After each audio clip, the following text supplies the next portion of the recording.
বিশেষ এটা অনুৰোধক লৈ মই ৰাইজৰ মাজত আহিব লগা হ'ল। কথাটো হ'ল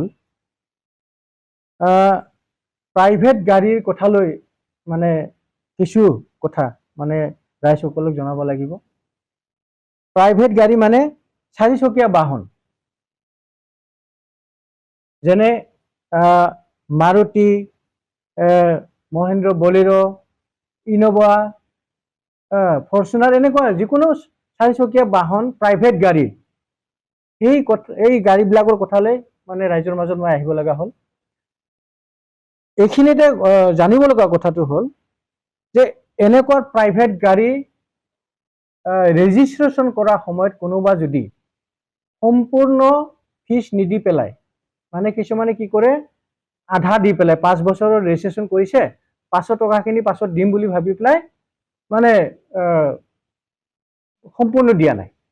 তো এনেকা কৰি কোনোবা যদি গাড়ী ৰেজিষ্ট্ৰেশ্যন হোৱাৰ পিছত আধা দি পেলাই গাড়ী সম্পূৰ্ণ টেক্স নিদিয়াকৈ কাৰোবাৰ গাড়ী যদি চলি আছে, তেওঁলোকে খুব স্পষ্টভাৱে মানে জানি লওক বুলি মই আশা কৰিছোঁ যে তেওঁলোকে বাকী যিখিনি টেক্স আছে সেইখিনি অনতি পলমে যাতে আদায় দিয়ে। কাৰণ চেকিংটো চলি আছে চবতে, গোটেই অসমত। তো সেইবিলাক গাড়ী ক'ৰবাত যদি চেকিঙত পৰে, ডেফিনেটলি MV ৰুলৰ আধাৰত একশ্যন হ'ব। কোনোবা ধৰি লওক ফেমিলি মেম্বাৰলৈ গ'ল দূৰত, তাত যদি চেকিংটো চবতে চলি আছে, তো তাত যদি ধৰাত পৰে যে এখন গাড়ী টেক্স নাই, তেতিয়াহ'লেতো একশ্যন হ'ব লগে লগে। তেতিয়া কিমান অসুবিধাৰ সৃষ্টি হ'ব পাৰে। তো সেইবিলাক কথা লৈ পেলাই এইবিলাক কথা চিন্তা কৰি আগতীয়াকৈ আপোনালোকে যাতে এই আধা অংশ যিটো টেক্স, আধা অংশ মানে আৰু এবাৰ কৈছোঁ যে গাড়ী ৰেজিষ্ট্ৰেশ্যন কৰাৰ সময়ত কিছুমানে কি কৰে সম্পূৰ্ণ টেক্স নিদি পেলাই 5 বছৰৰ টেক্স দিয়ে আৰু বাকী টকাটো পাছত দিম বুলি ভাবি থৈ দিয়ে, কিন্তু এনেকৈ থাকি যায়। তো এনেকৈ যদি কাৰোবাৰ ভুলত থাকি গৈছে, তেতিয়াহ'লে সেইটো তেওঁলোকে অনতি পলমে আদায় দিব লাগে।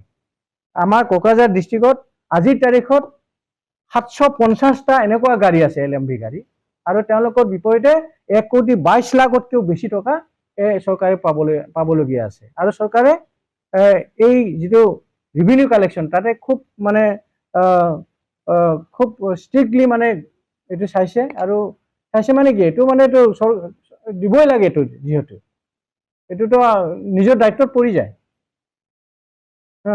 তো এইবিলাক আহুকালৰ পৰা মানে যাতে আহুকালত নপৰে, অসুবিধা যাতে নপৰে, তেওঁলোকে টেক্সখিনি খুব অন্তি পলমে যাতে দিয়ে। আৰু খুব আজিকালি টেক্স দিয়াত একদম ইজি হৈ গ'ল, অফিচত আহিবই নালাগে। আমি ইয়াতে যি 750টা গাড়ী আমাৰ কোকৰাঝাৰ জিলাত মানে টেক্স ফেইল হয় প্ৰাইভেট গাড়ী চলি আছে, সেই লিষ্টটো শ্বেয়াৰ কৰিম, আপোনালোকে নিজে নিজে চাই ল'ব পাৰিব। আপোনাৰ নাম্বাৰ যদি আছে তাত লগে লগে সেইটো চেক কৰি পেলাই চাওক আপোনাৰ এইটো ঠিক আছে নে নাই। যদি টেক্স দিয়া আছে ইতিমধ্যে, তেতিয়াহ'লে চিন্তা নাই। যদি নহয় বোলে এইটো ফেইল হৈ আছে, আপুনি অনতি পলমে একশ্যন লওক। আৰু সেই টেক্সটো কেনেকৈ দিব লাগে, মই অলপ আগত কোৱা নিচিনা অফিচত আজিকালি আহিব নালাগে, অনলাইনত কেনেকৈ নিজে দিব পাৰে সেই পুৰা সম্পূৰ্ণ সিকুৱেন্সটো সেইটো আমি শ্বেয়াৰ কৰিম, শ্বেয়াৰ কৰিছোঁ। এয়া আপোনালোকে এইটো ভালকৈ চাই লওক।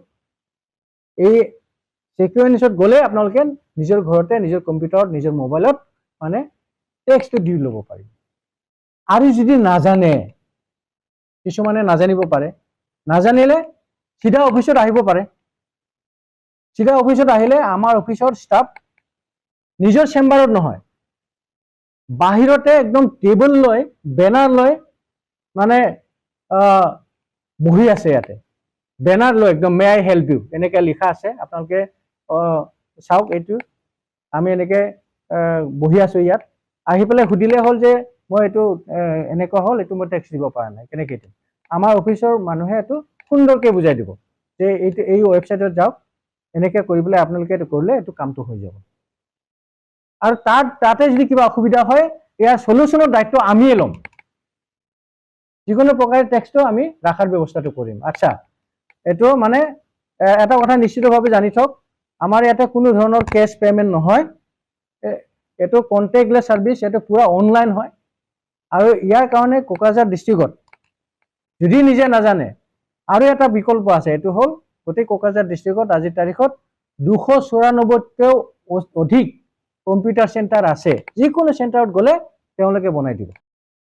আৰু কোনোবা যদি কম্পিউটাৰ চেণ্টাৰে নাজানে তেতিয়াহ'লে এই চেণ্টাৰৰ মানুহক আমাৰ এই অফিচত আহিলে আমি তেওঁলোকক সুন্দৰকৈ বুজাই দিম। ঠিক তেনেকুৱা আমাৰ গোসাইগাঁৱতো আপোনালোকে দিব পাৰিব। গোসাইগাঁৱত যিকোনো ডাঙৰ কম্পিউটাৰ চেণ্টাৰত গ'লে আপোনালোকে সুধিলে বিচাৰিলে পাব। তেনেকৈ ফকীৰাগামতো আপোনালোকে পাৰিব, চেফাংগুৰিতো পাৰিব, দতমাতো পাৰিব, কোকৰাঝাৰ টাউনতো পাৰিবই, কথাই নাই।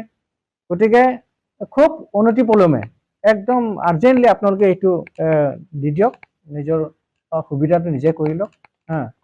আৰু এইখিনিতে এটা কথা কওঁ, আমি এতিয়া কিন্তু অকল গাড়ী নাম্বাৰ আৰু এই নাম্বাৰৰ এগেইনষ্টে কিমান টেক্স পেণ্ডিং আছে সেইটো শ্বেয়াৰ কৰিছোঁ। তো এইখিনি চাই আপোনালোকে সোনকালে একশ্যন লওক। আৰু যদি ধৰক যদি এইবিলাক চব আমি জনোৱাৰ পিছতো যদি কোনোবা নাহে, তেতিয়াহ'লে আমি একদম এড্ৰেছ সহকাৰে কিন্তু আমি পাছত আৰু আমি এইটো আৰু ওলাই দিম। কাৰণ আমি এড্ৰেছ পালে সেই এড্ৰেছত আমি ঘৰতো যাব পাৰোঁ, আমাৰ ষ্টাফে যাব। কোনোবা যদি জানা নাই, কোনোবা কিবা কাৰণত শুনা নাই, তেনেকৈ আমি পেপাৰতো দিম। কিন্তু আজিকালি যিহেতু ইলেক্ট্ৰনিক মিডিয়া আপোনালোকে আহিছে, যিকোনো খবৰৰ বাবে যোগাযোগ কৰক 7099017330 লগতে 7099017110 নম্বৰত।